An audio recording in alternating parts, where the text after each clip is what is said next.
La implantación de las instalaciones industriales en obra civil y edificación implica un mayor conocimiento de las aplicaciones de las nuevas tecnologías en estos campos. Un reto que nos motiva para evolucionar.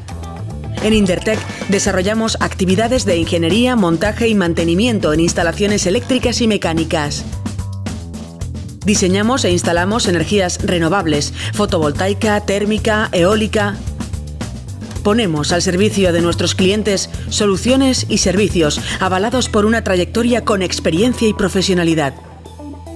Desde Indertec ponemos en relieve el trabajo de los ingenieros industriales que revierte en una mejora continua de las condiciones de vida de la sociedad y que compagina su misión con el respeto al medio ambiente y la búsqueda permanente de estándares de calidad.